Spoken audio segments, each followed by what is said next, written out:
अटल बिहारी वाजपेयी मराठी निबंध। अटल बिहारी वाजपेयी यांचा जन्म 25 डिसेंबर 1924 रोजी मध्य प्रदेशातील ग्वाल्हेर येथे एका सामान्य शिक्षक कुटुंबात झाला।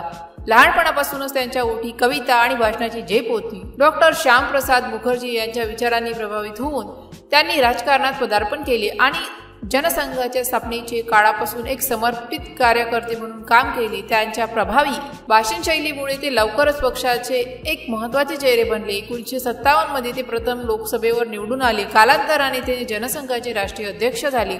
1977 मध्ये जनता पक्षाच्या सरकारमध्ये त्यांनी परराष्ट्र मंत्री म्हणून काम पाहिले आणि संयुक्त राष्ट्रसंघात भारतासाठी हिंदीत भाषण देणारे ते पहिले नेते ठरले। 1980 मध्ये भारतीय जनता पक्ष बीजेपीची स्थापना झाली आणि अटलजी यांचे पहिले अध्यक्ष 1996 मध्ये बीजेपी सर्वात मोठा पक्ष म्हणून उदयास आल्यावर ते पहिल्यांदा पंतप्रधान झाले, पण फक्त 13 दिवसासाठी। 1998 मध्ये ते पुन्हा पंतप्रधान झाले आणि 1999च्या निवडणुकीत राष्ट्रीय लोकशाही आघाडी NDA च्या नेतृत्वाखाली बीजेपीने स्थिर बहुमत मिळवले। यावेळी त्यांनी पूर्ण 5 वर्षाचा कार्यकाळ पूर्ण केला, जो बीजेपीच्या नेतृत्वाखाली पहिली पूर्णवेळ सरकार होती। अटल बिहारी वाजपेयी यांचे पंतप्रधान हे देशासाठी अनेक गोष्टींमुळे महत्त्वाचे ठरते। 1974 नंतर 1998 मध्ये त्यांनी पोखरण येथे दुसऱ्या अणुचाचण्या करण्याचा धाडसी निर्णय घेतला, ज्यामुळे जगापुढे भारताला एक अणुशक्ती संपन्न देश म्हणून स्थापित केले। सर्वोत्कर्ष विकास, ऑलराऊंडर डेव्हलपमेंट या तत्वावर त्यांनी भर दिला।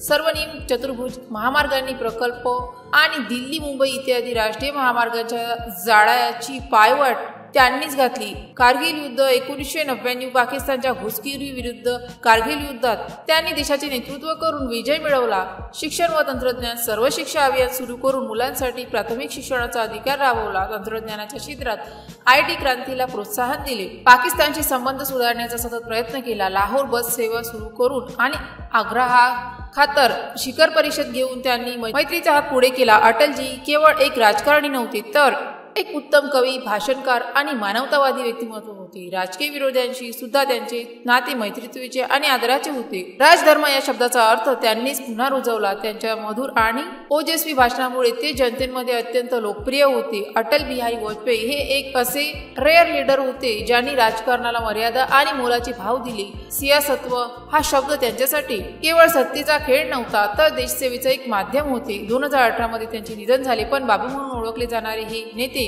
भारतीय जनतेच्या हृदयात आजही तसेच अजरामर आहेत। ते केवळ एक नेते नव्हते, तर भारतीय लोकशाहीचे एक सुंदर, शालीन आणि सबळ प्रतीक होते। जर या पोस्टशी संबंधित काही गोंधळ असेल किंवा आपल्याला अशा कोणत्याही विषयाची माहिती हवी असेल तर कृपया खालील दिलेल्या कमेंट बॉक्सद्वारे आपले प्रश्न आम्हाला विचारू शकता। या पोस्टशी संबंधित आणखीन काही प्रश्न असतील आपण आम्हाला ते देखील सांगू शकता की आम्ही त्या समस्या नक्कीच सोडवू।